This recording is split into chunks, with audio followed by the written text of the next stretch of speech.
नमस्कार, स्वागत आपण मानकु नारी महल परिसर को।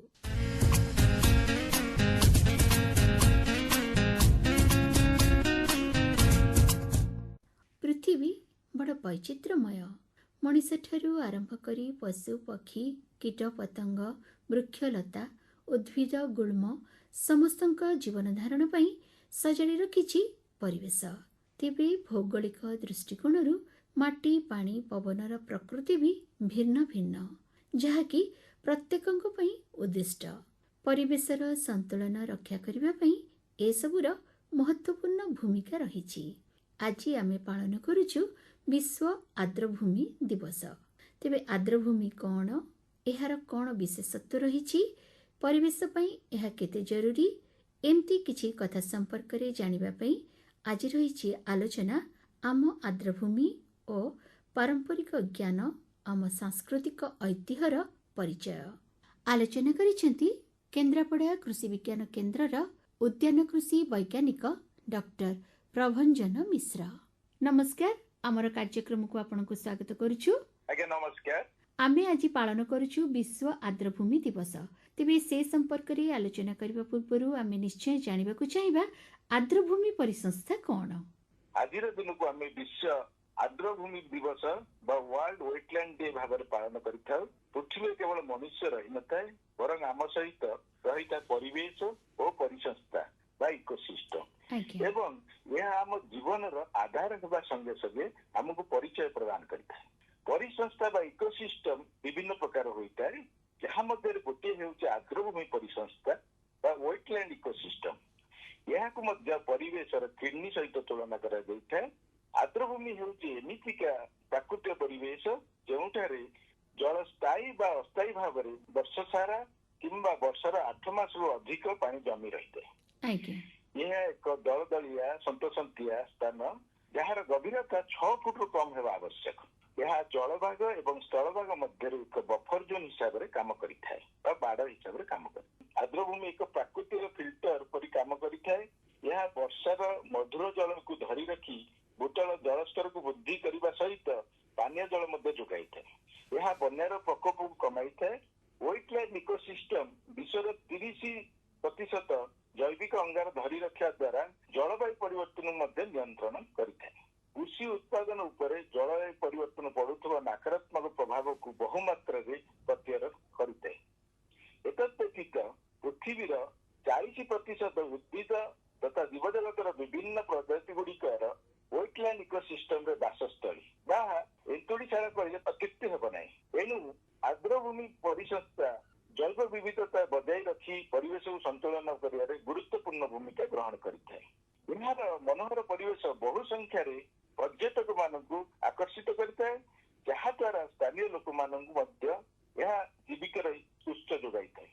किंतु दुख एवं अनुतापर विषय 90% आर्द्रभूमि 1700 मसीहा ठारू अवक्षय हेबार लागिछि, जहाँकि जंगल अवक्षय ठारू 3 गुणा अधिक हार बढ़ी चलछि। जदि यही अवक्षय को रोका न जाए तेबे यही मूल्यवान परिसंस्था धीरे धीरे लोप पाइजिवो।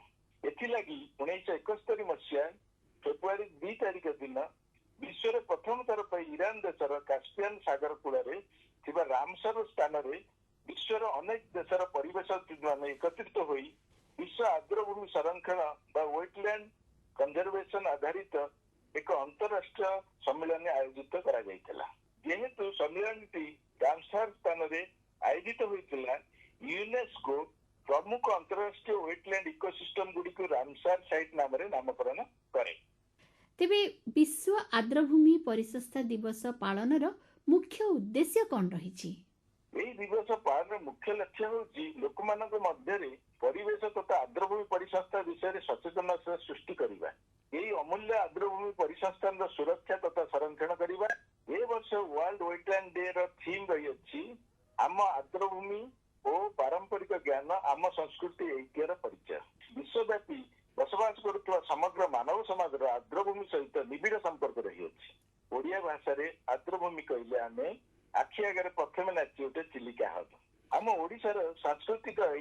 ଆର୍ଦ୍ରଭୂମି ପରିସଂସ୍ଥା ସହିତ ଓତପ୍ରୋତ ଭାବେ ଜଡ଼ିତ ଅଟେ। ଏହା ଆମ କାବ୍ୟ, କବିତା, ନୃତ୍ୟ, ସଙ୍ଗୀତ, ଚିତ୍ର, କଳା ତଥା ପାରମ୍ପରିକ ଜ୍ଞାନ କୌଶଳ ଇତ୍ୟାଦିରେ ପ୍ରତିଫଳିତ ହୋଇଥାଏ। ଆଜ୍ଞା। ଚିଲିକା କେବଳ ଆର୍ଦ୍ରଭୂମି ନୁହେଁ, ବରଂ ଏହା ଆମ ରାଜ୍ୟର ସ୍ୱତନ୍ତ୍ର ପରିଚୟ କହିଲେ ଅତ୍ୟୁକ୍ତି ହେବ ନାହିଁ। ତେବେ ଆମ ରାଜ୍ୟରେ କୋଉଠି କୋଉଠି ଆର୍ଦ୍ରଭୂମି ରହିଛି? ବିଶ୍ୱର 172 ଗୋଟି ଦେଶରେ ମୋଟ 2520 ଗୋଟି ରାମସାର ସାଇଟ୍ ଅଛି। ଏଥିମଧ୍ୟରୁ ଭାରତରେ 96 ଗୋଟି ତାଲିକାଭୁକ୍ତ ଅନ୍ତରାଷ୍ଟ୍ରୀୟ ଖ୍ୟାତି ସମ୍ପନ୍ନ ରାମସାର ସାଇଟ୍ ରହିଅଛି। ଆଜ୍ଞା।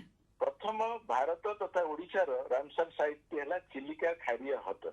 ଓଡ଼ିଶାରେ ଏହାକୁ ଛାଡି ଆଉ 5 ଗୋଟି ରାମସାର ସାଇଟ୍ ୱେଟଲ୍ୟାଣ୍ଡ ଇକୋସିଷ୍ଟମ। ଏହା 19 ତାରିଖ ଅଗଷ୍ଟ ମାସ 2002ରେ ସ୍ୱୀକୃତି ପାଇଥିଲା। ସେହିପରି ତୃତୀୟ ଓଡ଼ିଶାର ରାମସାର ସାଇଟ୍ ହେଲା ସାତକୋଶିଆ ଗଣ୍ଡ। ଚତୁର୍ଥ ରାମସାର ସାଇଟ୍ ଗଞ୍ଜାମର ଟାମ୍ପ୍ରା ମଧୁର ଜଳଭଣ୍ଡାର ତଥା ପଞ୍ଚମ ରାମସାର ସାଇଟ୍ ହେଲା ବିଶ୍ୱ ପ୍ରସିଦ୍ଧ ହୀରାକୁଦ ଜଳଭଣ୍ଡାର। ଷଷ୍ଠ ରାମସାର ସାଇଟ୍ ହେଲା କଟକ ଜିଲ୍ଲାର ଅଂଶୁପା ମଧୁର ଜଳ ସରହଦ। ଆଜ୍ଞା। ଏହି 6 ଗୋଟି ସାଇଟ୍ ଗୁଡିକ ଦର୍ଶାଉଛି ଯଦିଓ ଆର୍ଦ୍ରଭୂମି ଆମର ଭୌଗୋଳିକ କ୍ଷେତ୍ରର ଓଡ଼ିଶା ରାଜ୍ୟର 8%, କିନ୍ତୁ ଏହା କେବଳ ଓଡ଼ିଶା ପାଇଁ ନାହିଁ, ସମଗ୍ର ବିଶ୍ୱ ପାଇଁ କେତେ ଗୁରୁତ୍ୱପୂର୍ଣ୍ଣ। ଆଜ୍ଞା। ତେବେ ଆପଣ ଯେମିତି କହିଲେ ଯେ ଆମ ଓଡ଼ିଶାରେ 6ଟି ଆର୍ଦ୍ରଭୂମି ପରିସଂସ୍ଥା ରହିଛି, ସେ ଭିତରୁ ଭିତରକନିକା ଅନ୍ୟତମ। ଏଇ ଯୋଉ ଭିତରକନିକାର କ'ଣ ବିଶେଷତ୍ୱ ରହିଛି? ଭିତରକନିକା ମ୍ୟାଙ୍ଗ୍ରୋଭ ୱେଟଲ୍ୟାଣ୍ଡ ଇକୋସିଷ୍ଟମ ଓଡ଼ିଶାର ଉପକୂଳବର୍ତ୍ତୀ ଜିଲ୍ଲା କେନ୍ଦ୍ରାପଡ଼ାରେ ଅବସ୍ଥିତ। ଏହା ସୁନ୍ଦରବନ ପରେ ଭାରତର ଦ୍ୱିତୀୟ ବୃହତ୍ତମ ମ୍ୟାଙ୍ଗ୍ରୋଭ ଜଳଭୂମି ପରିସଂସ୍ଥା। ଏହି ଭିତରକନିକା ମ୍ୟାଙ୍ଗ୍ରୋଭ ଫରେଷ୍ଟ ପ୍ରାୟ 672 ବର୍ଗ କିଲୋମିଟର ପରିବ୍ୟାପ୍ତ। ଆଜ୍ଞା। ଏହି କ୍ଷେତ୍ରରେ ପ୍ରମୁଖ ନଦୀ ଯେପରିକି ବ୍ରାହ୍ମଣୀ, ବୈତରଣୀ, ଖରସ୍ରୋତା ଓ ଧାମରା ନଦୀର ଉପତ୍ୟକାରେ ଗଠିତ। ଆଜ୍ଞା। ଏହା ବିରଳ ଲୁଣି ପାଣି ବଉଳା କୁମ୍ଭୀର ବା କ୍ରୋକୋଡିଲସ୍ ପୋରସସ୍ ର ପ୍ରଧାନ ବାସସ୍ଥଳୀ, ଯେଉଁଠାରେ କି 10% କୁମ୍ଭୀର ମାନଙ୍କର ଲମ୍ବା 6 ମିଟର ବା 20 ଫୁଟରୁ ମଧ୍ୟ ଅଧିକ।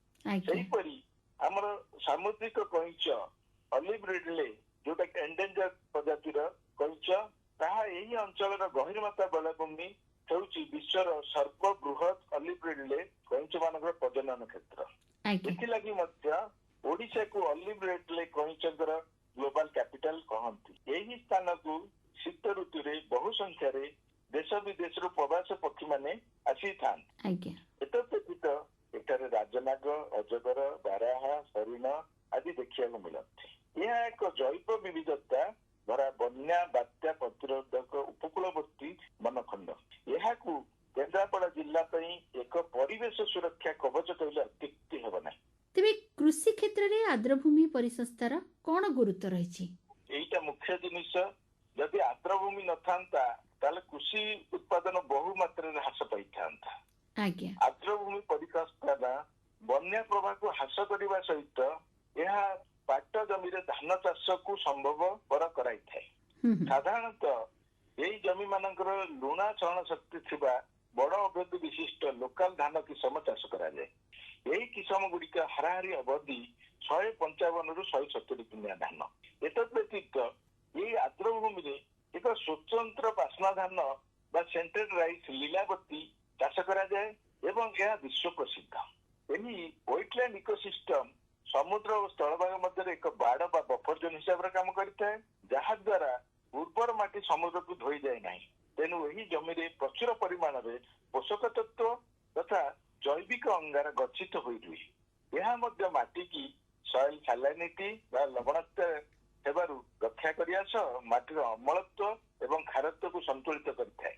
ଏଠାରେ ବସବାସ କରୁଥିବା ଅସଂଖ୍ୟ ଉପକାରୀ ଅଣୁଜୀବ ମାନେ ପୋଷକ ତତ୍ତ୍ୱ ଗୁଡ଼ିକୁ ସହଜରେ ବିଘଟନ କରି ଫସଲକୁ ସହଜରେ ଉପଲବ୍ଧ କରାଇଥିବାରୁ ଏହି ଜମି ଗୁଡ଼ିକ ଯେଉଁ ଫସଲ ବି କରାଯାଏ, ଧାନ ହଉ, ନଡ଼ିଆ ହଉ ଏବଂ ଅନ୍ୟାନ୍ୟ ଫସଲ ଉତ୍ତମ ଗୁଣବତ୍ତା ବିଶିଷ୍ଟ ଅମଳ ପ୍ରଦାନ କରିଥାଏ। ଆଜ୍ଞା। ତେବେ ମହିଳାମାନଙ୍କ ପାଇଁ ଆର୍ଦ୍ରଭୂମି ପରିସଂସ୍ଥା କିପରି ଉପଯୋଗୀ? ଆପଣ ଗୋଟେ ଭଲ କଥାଟିଏ ପଚାରିଲେ।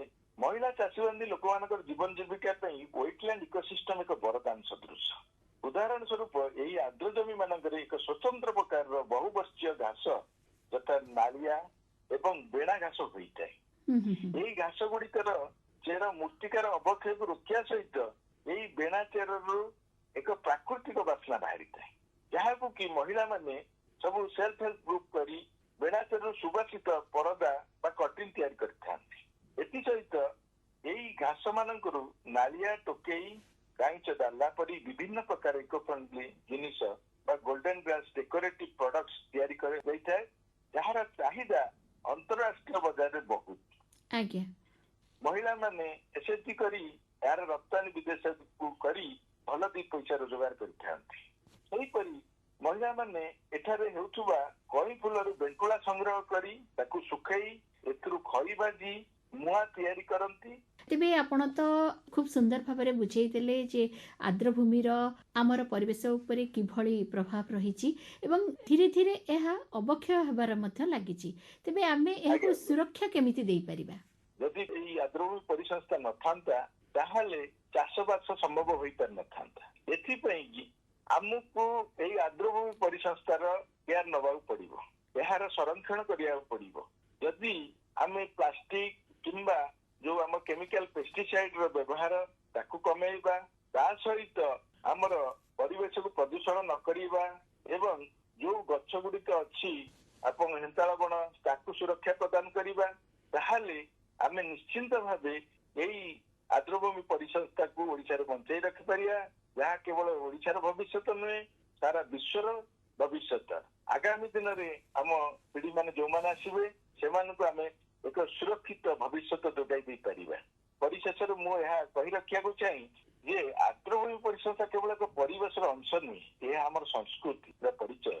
ତେଣୁ ଏହାର ସୁରକ୍ଷା ବିଷୟରେ ସଚେତନ ହେବା ଏବଂ ଆମ ଜନସାଧାରଣ ମାନେ ଏଥିରେ ଇନଭଲ୍ଭ ହେବା ଏହା ଏକାନ୍ତ ଆବଶ୍ୟକ। ଆପଣ ଆମର ଏଇ ଯୋଉ ବିଶ୍ୱ ଆର୍ଦ୍ରଭୂମି ଦିବସ ଉପରେ ତ ଅନେକ ଉପାଦେୟ କଥା କହିଲେ। এই উপাদেয় আলোচনা ପାଇଁ ଆମର କାର୍ଯ୍ୟକ୍ରମ ତରଫରୁ ଆପଣଙ୍କୁ ଅନେକ ଅନେକ ଧନ୍ୟବାଦ। ନମସ୍କାର।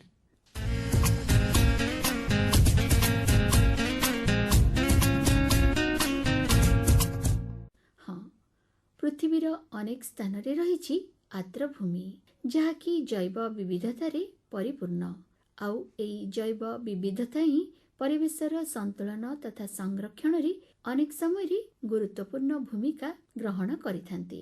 ପ୍ରାକୃତିକ ଦୁର୍ବିପାକ ଯେପରିକି ବନ୍ୟା, ବାତ୍ୟା ସମୟରେ ମୁଖ୍ୟ ଭୂମିକୁ ସୁରକ୍ଷା ପ୍ରଦାନ କରିବାରେ ସହାୟକ ହୋଇଥାନ୍ତି। ଓଡ଼ିଶାରେ ବି ରହିଛି ଅନେକ ଆର୍ଦ୍ରଭୂମି, ସେଥିମଧ୍ୟରୁ ଚିଲିକା ଅନ୍ୟତମ। ତେବେ ଏହାର ବିଶେଷତ୍ୱ ସମ୍ପର୍କରେ ଜାଣିବା କେନ୍ଦ୍ରାପଡ଼ା କୃଷି ବିଜ୍ଞାନ କେନ୍ଦ୍ରର ବୈଜ୍ଞାନିକ ଡକ୍ଟର ତାପସ ରଞ୍ଜନ ସାହୁଙ୍କ ଠାରୁ। ନମସ୍କାର, ଆମର କାର୍ଯ୍ୟକ୍ରମକୁ ଆପଣଙ୍କୁ ସ୍ୱାଗତ କରୁଛୁ। ନମସ୍କାର। ପ୍ରଥମେ ଆମେ ଆପଣଙ୍କଠୁ ଜାଣିବାକୁ ଚାହିଁବୁ ଆର୍ଦ୍ରଭୂମି କହିଲେ ଆମେ କ'ଣ ବୁଝିବା? ଆର୍ଦ୍ରଭୂମି ଏହା ଏକ ଜଳଭାଗ ଓ ସ୍ଥଳଭାଗ ମଧ୍ୟରେ ସମନ୍ୱୟ ରକ୍ଷା କରୁଥିବା ମଧ୍ୟବର୍ତ୍ତୀ ଅଞ୍ଚଳ। ଆଜ୍ଞା। ଏଠାରେ ସାଧାରଣତଃ ଏକ ସ୍ୱତନ୍ତ୍ର ପ୍ରଜାତିର ଉଦ୍ଭିଦ ଓ ପ୍ରାଣୀ ଦେଖାଯାନ୍ତି, ଯେଉଁଗୁଡ଼ିକ ଜଳ ପ୍ଲାବନକୁ ସହାୟକ କରିପାରୁଥିବେ ଏବଂ କମ ଅମ୍ଳଜାନରେ ବଞ୍ଚି ପାରୁଥିବେ। ଆଜ୍ଞା। ପରିବେଶ ଦୃଷ୍ଟିକୋଣରୁ ଯଦି ଆମେ ଦେଖିବା ତାହେଲେ ଆର୍ଦ୍ରଭୂମି ପରିସଂସ୍ଥା ଦୁନିଆର ସବୁଠୁ ବଡ ଜୈବ ବିବିଧତାର ପେଣ୍ଠସ୍ଥଳ ବା କେନ୍ଦ୍ରବିନ୍ଦୁ କହିଲେ ଅତ୍ୟୁକ୍ତି ହେବ ନାହିଁ। ଏହାର ଜମି ସାଧାରଣତଃ ସନ୍ତସନ୍ତିଆ ଓଦାଳିଆ ହେବା ସହ ଉଭୟ ମଧୁର ଜଳ ଓ ଲବଣ ଜଳ ମିଳିଥାଏ ଏଠାରେ। ଏବେ ତ ଆମେ ପାଳନ କରୁଛୁ ବିଶ୍ୱ ଆର୍ଦ୍ରଭୂମି ଦିବସ। ଏଭଳି ଏକ ଦିବସ ପାଳନ କରିବା ପାଇଁ କି କାହିଁକି ନିଷ୍ପତ୍ତି ନିଆଯାଇଥିଲା? ଆନ୍ତର୍ଜାତୀୟ ସ୍ତରରେ ଗୁରୁତ୍ୱ ରଖୁଥିବା ଆର୍ଦ୍ରଭୂମିର ସଂରକ୍ଷଣ ପାଇଁ 1971 ମସିହାରେ ରାମସାର କନଭେନସନରେ କେତେ ଗୁଡିଏ ଆର୍ଦ୍ରଭୂମିକୁ ଚିହ୍ନଟ କରାଯାଇଥିଲା, ଯାହାକୁ ରାମସାର ସାଇଟ୍ କୁହାଯାଏ। 1982 ମସିହାରେ ଭାରତ ଏହାର ଏକ ଅଂଶ ହୋଇଥିଲା। ଭାରତରେ ଅଦ୍ୟାବଧି 96ଟି ରାମସାର ସାଇଟ୍ସ ଅଛି, ଯାହା ମଧ୍ୟରୁ ଓଡ଼ିଶାରେ 6 ଗୋଟି ରାମସାର ସାଇଟ୍ ଅଛି, ଯଥା ଚିଲିକା, ଭିତରକନିକା ଓ ହୀରାକୁଦ ଆର୍ଦ୍ରଭୂମି ଆଦି ଅନ୍ୟତମ। ଏହି ରାମସାର କନଭେନସନରେ ହିଁ ଫେବୃଆରୀ 2 ତାରିଖରେ ବିଶ୍ୱ ଆର୍ଦ୍ରଭୂମି ଦିବସ ରୂପେ ପାଳନ କରିବାକୁ ନିଷ୍ପତ୍ତି କରାଯାଇଥିଲା। ଯଦିଓ ଆର୍ଦ୍ରଭୂମି ଗୁଡିକ ପୃଥିବୀର 6% ଭୂପୃଷ୍ଠରେ ବିସ୍ତାରିତ, ମାତ୍ର ଏହା ପୃଥିବୀର 40% ଆପଣ ଅନୁମାନ କରନ୍ତୁ ଏହାର ଜୈବ ବିବିଧତା କେତେ ହୋଇଥିବ। ତେବେ ଆପଣ ଯେମିତି କହିଲେ ଯେ ଆମ ଓଡ଼ିଶାରେ 6ଟି ଆର୍ଦ୍ରଭୂମି ରହିଛି, ଯୋଉଥିରେ ଚିଲିକା ଏବଂ ଭିତରକନିକା ମଧ୍ୟ ଅନ୍ତର୍ଭୁକ୍ତ। ତେବେ ଏଇ ଯୋଉ ଚିଲିକା ଆର୍ଦ୍ରଭୂମି ରହିଛି ତାର କ'ଣ ବିଶେଷତ୍ୱ ରହିଛି ସେ ବିଷୟରେ ଟିକେ କହିବେ କି? ଓଡ଼ିଶାର ଯୋଉ ଚିଲିକା ହ୍ରଦ ରହିଛି ବା ଯୋଉ ଆମେ ଆର୍ଦ୍ରଭୂମି ଚିହ୍ନଟ କରିଛେ ଚିଲିକା ପାଖରେ, ସେ ହଉଛି ଭାରତର ପ୍ରଥମ ଚିହ୍ନିତ ରାମସାର ସାଇଟ୍। ଆମେ ଗର୍ବ କରିବା କଥା, ଭାରତରେ ଯଦି ପ୍ରଥମେ ରାମସାର ସାଇଟ୍ କୋଉଠି ସିଲେକ୍ସନ ହେଇଥିଲା ସେଟା ହଉଛି ଆମର ଚିଲିକା। ଆଜ୍ଞା ଏହା ଏସିଆର ସର୍ବବୃହତ ବ୍ରାକିସ୍ ୱାଟର ବା ଇସତ ଲୁଣିଆ ଜଳ ହ୍ରଦ ଆର୍ଦ୍ରଭୂମି, ଯାହାକି 3ଟି ଜିଲ୍ଲା ତଥା ପୁରୀ, ଖୋର୍ଦ୍ଧା ଓ ଗଞ୍ଜାମ ଜିଲ୍ଲାର ପ୍ରାୟ 1100 ବର୍ଗ ମିଟର ଅଞ୍ଚଳରେ ପରିବ୍ୟାପ୍ତ। ଆଜ୍ଞା ଏହା ଜୈବ ବିବିଧତାରେ ପରିପୂର୍ଣ୍ଣ। ଗଛ ମାନଙ୍କ ମଧ୍ୟରେ ହେନ୍ତାଳ, ସାମୁଦ୍ରିକ ଘାସ ଓ ଲୁଣି ସହନୀ କରିପାରୁଥିବା ଗଛ ସମୂହ ଏବଂ 800ରୁ ଉର୍ଦ୍ଧ୍ୱ ପ୍ରାଣୀ ପ୍ରଜାତି ଯଥା ଡଲଫିନ୍, ବିଦେଶୀ ପକ୍ଷୀ, ମାଛ, ଚିଙ୍ଗୁଡି, କଙ୍କଡା ଓ ଅନ୍ୟ ପ୍ରଜାତିର ପ୍ରାଣୀ ମାନଙ୍କ ଦ୍ୱାରା ଏହା ସମୃଦ୍ଧ। ଏହାର ଏକ ବିଶେଷତ୍ୱ ହଉଛି ଇସତ ଲୁଣିଆ ଜଳ, ମାନେ ଏହା ଅଧିକ ଲବଣ ନୁହଁ କିମ୍ବା ଏହା ମଧୁର ଜଳ ମଧ୍ୟ ନୁହଁ। ଆଜ୍ଞା ଏହି ଅଞ୍ଚଳରେ ଲୋକମାନଙ୍କ ଜୀବିକା ହେଉଛି ମାଛ ଧରିବା ଏବଂ ଚିଙ୍ଗୁଡି ଚାଷ। ଆହୁରି ମଧ୍ୟ ଏବେକୁ ପର୍ଯ୍ୟଟନ, ଲୁଣ ଉତ୍ପାଦନ ଓ ଅନ୍ୟାନ୍ୟ ଚାଷବାସ ମଧ୍ୟ କରି ଲୋକମାନେ ତାଙ୍କର ଜୀବିକା ନିର୍ବାହ କରୁଛନ୍ତି। ମାନେ ଏତେ ବଡ ଡାଇଭରସିଟି ହୁଏତ ଆମେ ଆଉ କୋଉଠି ପାଇପାରିବା ନାହିଁ। ଆପଣ ଯୋଉ କହିଲେ ଯେ ଏଇ ଯୋଉ ଚିଲିକାର ଆର୍ଦ୍ରଭୂମିରେ ଯୋଉ ଉଦ୍ଭିଦ ଦେଖା ଯାଉଛନ୍ତି, ଯୋଉ ହେନ୍ତାଳ ବର୍ଣ୍ଣ ହଉ ବା ଯୋଉ ଆପଣଙ୍କର ବିଶିଷ୍ଟ ପ୍ରକାର ଘାସ କଥା ବି କହିଲେ, ସେ ସବୁର କଣ ବୈଶିଷ୍ଟ୍ୟ ରହିଛି, ସେଗୁଡ଼ିକର କଣ ଭୂମିକା ରହିଛି?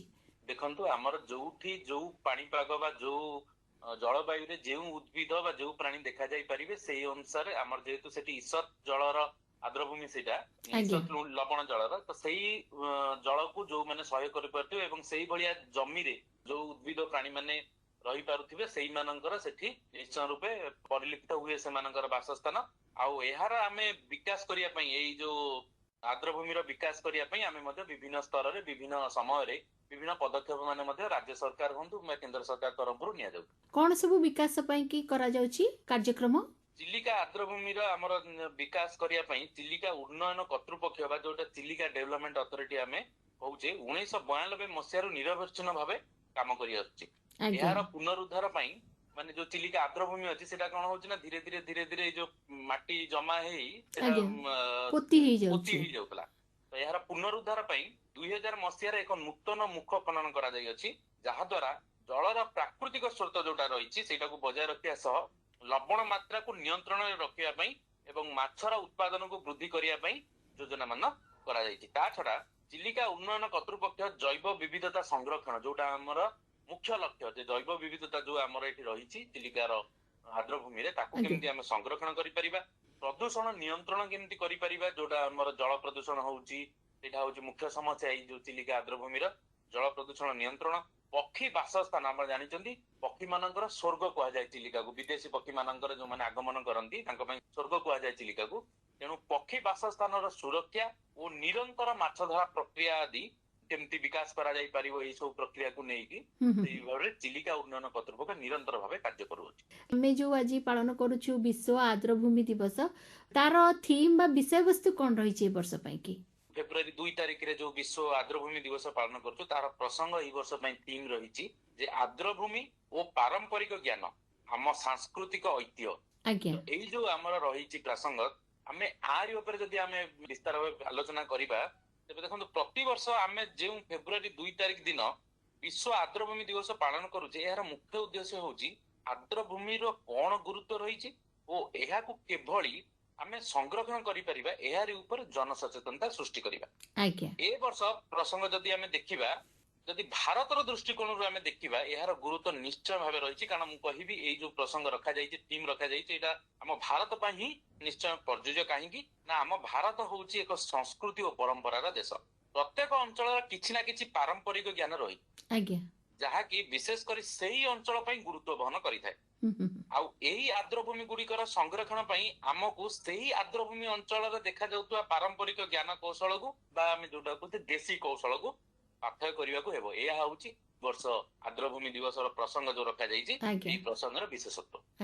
ଏଇ ଯୋଉ ଆପଣ କହିଲେ ଯେ ଯୋଉ ଅଞ୍ଚଳର ପାରମ୍ପରିକ ଜ୍ଞାନ କୌଶଳ ରହିଛି ତାକୁ ବ୍ୟବହାର କରିକିରି ଆମେ ଏଇ ଆର୍ଦ୍ରଭୂମିକୁ ସଂରକ୍ଷଣ କରିପାରିବା। ତେବେ ଆମର ଯୋଉ ଏଇ ଚିଲିକାକୁ ସଂରକ୍ଷିତ କରିବା ପାଇଁ, ତାର ବିକାଶ ପାଇଁ କି କୋଉ ପ୍ରକାର ପାରମ୍ପରିକ ଜ୍ଞାନ କୌଶଳକୁ ବ୍ୟବହାର କରାଯାଉଛି? ପାରମ୍ପରିକ ଜ୍ଞାନ କୌଶଳ ଆମକୁ ଗୋଟେ ଜିନିଷ ଶିକ୍ଷା ଦେଇଥାଏ, ଯୋଉଟା ହଉଛି ପ୍ରକୃତି ସହ ସନ୍ତୁଳନ ରକ୍ଷା କରି ପ୍ରାକୃତିକ ପ୍ରକ୍ରିୟାକୁ ସମ୍ମାନ ଦେଇ ଆମକୁ ବଞ୍ଚିବାକୁ ଶିଖାଇଥାଏ। ଆଜ୍ଞା। ଏଇଟା ହଉଛି ଆମର ପାରମ୍ପରିକ ଜ୍ଞାନ କୌଶଳ ବିଶେଷତ୍ୱ। ହୁଁ ହୁଁ ଆମ ପରମ୍ପରା ହେଉଛି ପ୍ରକୃତି ଆମର ମା, ଆଉ ଆମ ସଂସ୍କୃତି ଏହାକୁ ଆମକୁ ଶିଖାଇଥାଏ। ଆଉ ପ୍ରକୃତିକୁ ପୂଜା କରିବା, ସେଥିରେ ପ୍ରକୃତିର ରୂପ ଗଛ ହୋଇପାରେ, ନଦୀ ହୋଇପାରେ, ସମୁଦ୍ର ହୋଇପାରେ ଇତ୍ୟାଦି। ଆମ ଆଜ୍ଞା। ପ୍ରକୃତି ଆମକୁ ଯାହା ଶିଖେଇଛି ଆମେ ସେଇ ଅନୁସାରେ ତାକୁ ଆମେ ସମ୍ମାନ କରିଥାଉ। ମାତ୍ର ଯେଉଁ ପାରମ୍ପରିକ ଜ୍ଞାନ ବିକଶିତ ହୋଇଥାଏ ତାହା ସେଇ ଅଞ୍ଚଳର ଆଦିମ ଅଧିବାସୀ ବା ଆଦିମ ଯୋଉମାନେ ବସବାସ କରନ୍ତି ସେଇମାନେ ହିଁ ସୃଷ୍ଟି କରିଥାନ୍ତି। ହୁଁ ହୁଁ ହୁଁ ଯେଉଁମାନେ ହିଁ ସେହି ବିଶେଷ ଅଞ୍ଚଳର ପ୍ରାକୃତିକ ପରିବେଶକୁ ଭଲ ଭାବରେ ବୁଝି ତାହାରି ଅନୁସାରେ କୌଶଳକୁ ତିଆରି କରିଥାନ୍ତି। ତ ଯୋଉମାନେ ପାରମ୍ପରିକ ଜ୍ଞାନ କୌଶଳ ଉଦ୍ଭାବନ କରିଛନ୍ତି ବା ବିକଶିତ କରିଛନ୍ତି ସେମାନେ ତାଙ୍କ ପରିବେଶର ଚାରିପାର୍ଶ୍ୱର ପରିବେଶକୁ ଭଲ ଭାବରେ ବୁଝିକି ତାହାରି ଉପଯୋଗୀ ହିଁ ଜ୍ଞାନ କୌଶଳ ତିଆରି କରିଥାନ୍ତି, ଯୋଉ କୌଶଳ ସେହି ପରିବେଶ ପାଇଁ ପୂର୍ଣ୍ଣ ରୂପେ ଉପଯୁକ୍ତ। ଆଜ୍ଞା। ଉଦାହରଣ ସ୍ୱରୂପ ଆପଣ ଚିଲିକା କଥା ପଚାରିଲେ, ଚିଲିକା ଆର୍ଦ୍ରଭୂମିରେ ଜଳପ୍ଲାବନ ଅଞ୍ଚଳରେ ହେଉଥିବା ଧାନ କିସମ ସେଇ ଅଞ୍ଚଳ ପାଇଁ ଉପଯୁକ୍ତ। ଆଜ୍ଞା। ଯାହାର ବିଶେଷତ୍ୱ ହଉଛି ସିଏ ଜଳ ପ୍ଲାବନକୁ ସହୁଥିବ, ପୁଣି ବନ୍ୟା ଜଳକୁ ସହିଥିବ, ତା ସହିତ ପୁଣି ଇସତ ଲୁଣି ଯୋଉଟା ହଉଛି ଆମର ମୁଖ୍ୟ କ୍ୟାରେକ୍ଟର ବା ଯୋଉଟା ଆମେ କହୁଛୁ ବିଶେଷ ଗୁଣ ହଉଛି କାହାର ନା ଚିଲିକା ଆର୍ଦ୍ରଭୂମି ଅଞ୍ଚଳର। ଆଜ୍ଞା। ମାତ୍ର ଯଦି ଆମେ ଅଧିକ ଅମଳ ଆଶାରେ ଆମେ ଏକ ନୂତନ ଅଧିକ ଅମଳକ୍ଷମ କିସମ ଧାନ କିସମ ବ୍ୟବହାର କରିବା, ତେବେ ସେଠି ସିଏ ସମ୍ପୂର୍ଣ୍ଣ ରୂପେ ଫେଲ ମାରିବ। କାହିଁକି ନା ସିଏ ସେଇ ପରିବେଶକୁ ସହ୍ୟ କରିପାରିବ ନାହିଁ। ନାହିଁ। ଆଜ୍ଞା। ଆହୁରି ମଧ୍ୟ ଯଦି ଆପଣଙ୍କର ଦେଖିବେ ପାରମ୍ପରିକ ଦେଶୀ ବା କୌଶଳ ସବୁବେଳେ ଏକ ନିର୍ଦ୍ଦିଷ୍ଟ ଅଞ୍ଚଳ ପାଇଁ ଶ୍ରେୟକର ହୋଇଥାଏ। କାହିଁକି ନା ସିଏ ସେଇ ଅଞ୍ଚଳ ପାଇଁ ଠିକ ଉପଯୁକ୍ତ ହୋଇଥାଏ। ଆଉ ଏକ ଯଦି ଉଦାହରଣ ଆମେ ନବା, ଆମେ କହୁଛୁ ଏକ ନିରନ୍ତର ମାଛ ଧରା ପ୍ରକୃତି, ଯୋଉଟା ଆମର ମୁଖ୍ୟ ଜୀବିକା ଚିଲିକା ଆର୍ଦ୍ରଭୂମି ଅଞ୍ଚଳରେ ବହୁତ ଲୋକ ସେଠି ଦେଖିବେ ସେମାନଙ୍କର ମୁଖ୍ୟ ଜୀବିକା ହଉଛି ମାଛ ଧରା। ଆମେ କଣ କହୁଛୁ ଏବେ ପାରମ୍ପରିକ ଜ୍ଞାନ କୌଶଳ ଆପ୍ଲାଏ କରିବା ବା ସେଠି କେମିତି ଅଧିକା କନଜର୍ଭ କରିପାରିବା ଯୋଉ ଜୈବ ବିବିଧତା, କେମିତି ଆମେ କହୁଛୁ ନିରନ୍ତର ମାଛ ଧରା ପ୍ରକ୍ରିୟାକୁ ଆମେ ପ୍ରାଧାନ୍ୟ ଦେବା। ସେଇଟା କଣ ନା ସେ କଥା ହଉଛି ଯେ ଆମେ ମାଛ ଧରିବା ସାଙ୍ଗେ ସାଙ୍ଗେ ଆମ ପରପିଢି ପାଇଁ ମଧ୍ୟ ଆମେ ତାକୁ ସାଇତିକି ରଖିବା। ତା ଆଜ୍ଞା। ମାନେ ସମ୍ବଳର ଅତ୍ୟଧିକ ବ୍ୟବହାରକୁ ଆମେ ରୋକି ନିୟନ୍ତ୍ରିତ ବ୍ୟବହାର କରିବାକୁ ଆମକୁ ପଡିବ। ଆଜ୍ଞା। ପାରମ୍ପରିକ ମାଛ ଧରା ଜ୍ଞାନ କୌଶଳ ଠିକ ଏଇ ଜିନିଷକୁ ହିଁ ସୂଚାଏ। ମାନେ କେତେବେଳେ ମାଛ ଧରିବେ, କେତେବେଳେ ମାଛ ଧରା ବନ୍ଦ ରଖିବେ ନା ସ୍ଥାନୀୟ ଲୋକମାନେ ଏଇଟା ଜାଣିଥାନ୍ତି। ତ ଏଇଟା ଗୋଟେ ଦେଶୀ କୌଶଳ ଯାହା ଆଜ୍ଞା। ଥିଲା ଆମର ପୂର୍ବରୁ, ସେଇ ଜିନିଷକୁ ଆମକୁ ଆଉ ଥରେ ନୂଆ ରୂପରେ କରିବାକୁ ପଡିବ। ସେଇଟା ହଉଛି ପାରମ୍ପରିକ ଜ୍ଞାନ କୌଶଳ। ଆଉ ସବୁବେଳେ ମନେ ରଖିଥାନ୍ତୁ, ଯେକୌଣସି ଆର୍ଦ୍ରଭୂମି ହଉ, ଯଦି ଆର୍ଦ୍ରଭୂମିର ଆମର ମୁଖ୍ୟ ସମସ୍ୟା ସିଏ ହଉଛି ପ୍ରଦୂଷଣ ହବା ବା ବାୟୋଡାଇଭରସିଟି ଲସ୍ ହବା, ଯୋଉଟା ଆମେ କହୁଛୁ ଆଜ୍ଞା। ଜୈବ ବିବିଧତା କ୍ଷୁଣ୍ଣ ହଉଛି। ହଁ, ଆମକୁ ନଷ୍ଟ ଯଦି ତାକୁ ହେଇଯାଉଛି। ବଜାୟ ରଖିବାର ଅଛି ତାହେଲେ ଆମକୁ ନିଶ୍ଚୟ ରୂପେ ପାରମ୍ପରିକ ଜ୍ଞାନକୁ ଆପଣେଇବାକୁ ପଡିବ। ଆଜ୍ଞା। ତେବେ ବର୍ତ୍ତମାନ ସମୟରେ ଜଳବାୟୁର ଯେଉଁଭଳି ଭାବରେ ପରିବର୍ତ୍ତନ ଘଟୁଛି ତା ଦ୍ୱାରା ଏଇ ଆର୍ଦ୍ରଭୂମି କିଭଳି ଭାବରେ ପ୍ରଭାବିତ ହେଉଛି? ଯଦି ଆମେ ଜଳବାୟୁ ପରିବର୍ତ୍ତନକୁ ଆଖି ଆଗରେ ରଖିବା, ତେବେ ଆର୍ଦ୍ରଭୂମି ସାଧାରଣତଃ ପରିବର୍ତ୍ତିତ ଜଳବାୟୁ ପ୍ରଭାବରେ ହେଉଥିବା ପ୍ରାକୃତିକ ଦୁର୍ବିପାକ, ଯୋଉଟା ଆଜ୍ଞା। ସାଧାରଣତଃ ଆମର ଯଦି ଦେଖାଯାଏ ବନ୍ୟା ଓ ବାତ୍ୟା, ହୁଁ ହୁଁ ହୁଁ। ଏ ଦୁଇଟା ପାଇଁ ଯଦି ଜୀବମଣ୍ଡଳକୁ କିଏ ସୁରକ୍ଷା ଦେଉଥାଏ ସିଏ ହଉଛି ଆର୍ଦ୍ରଭୂମି। ଆପଣ ଦେଖନ୍ତୁ ଭିତରକନିକା ସେପଟେ ଦେଖନ୍ତୁ, ଯୋଉଟା ଆପଣଙ୍କର ଚିଲିକା ଆର୍ଦ୍ରଭୂମି ଦେଖନ୍ତୁ, ସେ ବନ୍ୟାକୁ ମଧ୍ୟ ଯୋଉଟା ବନ୍ୟା ନିୟନ୍ତ୍ରଣରେ ମୁଖ୍ୟ ଭୂମିକା ଗ୍ରହଣ କରୁଛି, ଯଦି ୱେଟଲ୍ୟାଣ୍ଡ ସିଷ୍ଟମ ଆପଣଙ୍କର ଗ୍ରହଣ କରୁଛି। ଆଜ୍ଞା। ଆର୍ଦ୍ରଭୂମି ଅଞ୍ଚଳରେ ମୁଖ୍ୟ ସମସ୍ୟା ହଉଛି ଜଳ ପ୍ରଦୂଷଣ, ଯାହାକି ସାଧାରଣତଃ କୃଷି ଭୂମିରୁ ବା ଆମର ଯୋଉଠି ଚାଷ କରାଯାଏ ଚାଷ ଜମିରୁ ହୁଁ ହୁଁ ହୁଁ। ରାସାୟନିକ ସାର ଓ ଔଷଧ ଆଦି ଧୋଇ ହୋଇ ପାଣିରେ ମିଶି ତାକୁ ପ୍ରଦୂଷଣ କରେ। ଆଜ୍ଞା। ଏହାକୁ ଯଦି ଆମେ ରୋକିବାକୁ ଚାହିଁବା, ତେବେ ଆର୍ଦ୍ରଭୂମି ଅଞ୍ଚଳରେ ଜୈବ ବିବିଧତାକୁ ରକ୍ଷା କରିବା ପାଇଁ କୃଷି କ୍ଷେତ୍ରରେ ରାସାୟନିକ ଦ୍ରବ୍ୟର ବ୍ୟବହାରକୁ ରୋକିବାକୁ ନିଶ୍ଚୟ ରୂପେ ପଡିବ। ଯେ ଯଦି ଆମେ ଜୈବ ବିବିଧତାକୁ ବଜାୟ ରଖିବାକୁ ଚାହୁଁଛେ ତାହେଲେ ଆମକୁ ଏ ପ୍ରଦୂଷଣ ରୋକିବାକୁ ପଡିବ। ସେଟା କେତେବେଳେ ସମ୍ଭବ ହବ ନା ଜୈବିକ ଚାଷକୁ ଯଦି ଆମେ ଆପଣେଇବା, ଆପଣଙ୍କର ସେ ଜୈବିକ ଚାଷ ହଉ କିମ୍ବା ପ୍ରାକୃତିକ କୃଷି ହଉ, ଯୋଉଥିରେ ଆପଣଙ୍କର ରାସାୟନିକ ବ୍ୟବହାର କରାଯାଏ ନାହିଁ, ଯଦି ଆମେ ସେଇ କୃଷିକୁ ଆପଣେଇବା ତାହେଲେ ନିଶ୍ଚୟ ରୂପେ ଆମେ ପ୍ରଦୂଷଣକୁ ରୋକିପାରିବା। ଆମେ ପାରମ୍ପରିକ କୃଷି ପଦ୍ଧତିକୁ ଆପଣେଇ ପାରିବା, ନିଶ୍ଚୟ ରୂପେ ଆମେ ଏଇ ଯୋଉ ଜଳ ପ୍ରଦୂଷଣ ହଉଛି କିମ୍ବା ମୃତ୍ତିକା ପ୍ରଦୂଷଣ ହଉଛି ସେ ସବୁ ପ୍ରଦୂଷଣକୁ ଆମେ ରୋକିପାରିବା। ଆହୁରି ମଧ୍ୟ ଦେଖାଯାଏ କଣ ନା ଏଠୁ ନ୍ୟୁଟ୍ରିସନ ମାନେ ଆପଣଙ୍କର ପୋଷକ ତତ୍ଵ ସବୁ ଧୋଇ ହୋଇକି ଯାଇକି ସେଠି ସବୁ ଲେକ୍ ରେ ବା ହ୍ରଦରେ ସବୁ ମିଶିଯିବ। ମିଶିଗଲେ କଣ ହବ ନା ଆଲଗାଲ ଗ୍ରୋଥ ହବ, ଯୋଉଟା ଆମେ ଶୈବାଳ ଗ୍ରୋଥ ହୋଇ ପୁରା ନୀଳ ପଡିଯାଏ ପାଣି। ସେଟା ଗୋଟେ ଆଜ୍ଞା। ଜଳ ପ୍ରଦୂଷଣ ଗୋଟେ ଅଲଗା ରକମ। ହୁଁ ହୁଁ। ତାକୁ ମଧ୍ୟ ଆମେ ରୋକିପାରିବା ଯଦି ଆମେ ଏଇ ଯୋଉ ରାସାୟନିକ ଦ୍ରବ୍ୟର ବ୍ୟବହାରକୁ କମ୍ କମ କରିଦେବା। କରିପାରିବା। ଯୋଉ ଚିଲିକା ଅଞ୍ଚଳରେ ଯୋଉଠି ଆପଣଙ୍କର ବନ୍ୟା ହଉଛି ତାକୁ ଯଦି ସହନ କରିବା ପାଇଁ ଆମେ ବନ୍ୟା ସହନୀ କିସମର ଫସଲ ଚାଷକୁ ଆପଣେଇବାକୁ ପଡିବ।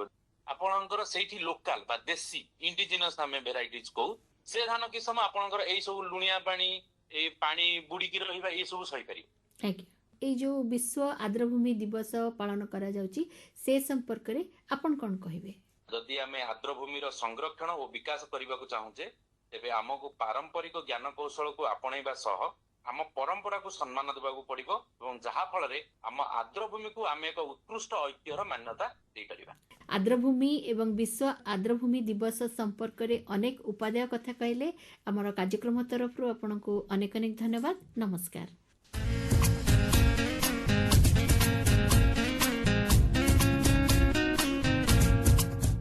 ଶୁଣିଲେ ଆଲୋଚନା ଆମ ଆର୍ଦ୍ରଭୂମି ଓ ପାରମ୍ପରିକ ଜ୍ଞାନ ଆମ ସାଂସ୍କୃତିକ ଐତିହ୍ୟର ପରିଚୟ।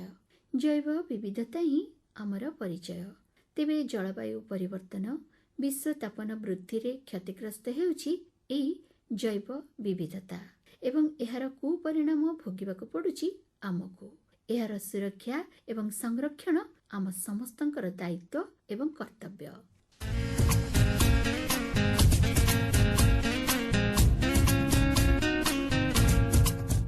ଆପଣମାନେ କାର୍ଯ୍ୟକ୍ରମ ତ ଶୁଣିଲେ। କାର୍ଯ୍ୟକ୍ରମ ଆପଣମାନଙ୍କୁ କେମିତି ଲାଗିଲା ମତାମତ ଦେଇ ଚିଠିଟିଏ ନିଶ୍ଚୟ ଲେଖିବେ। ଆମକୁ ଚିଠି ଲେଖିବାର ଠିକଣା ହେଉଛି ନାରୀ ମହଲ ବିଭାଗ, ମାର୍ଫତ କେନ୍ଦ୍ର ନିର୍ଦ୍ଦେଶକ, ଆକାଶବାଣୀ କଟକ, ପିନକୋଡ୍ 753001। ତେବେ ଆଜିର କାର୍ଯ୍ୟକ୍ରମକୁ ଏଇଠି ରଖି ବିଦାୟ ନେଇ ରହୁଛି। ମୁଁ ନିର୍ମାଲ୍ୟ। ନମସ୍କାର।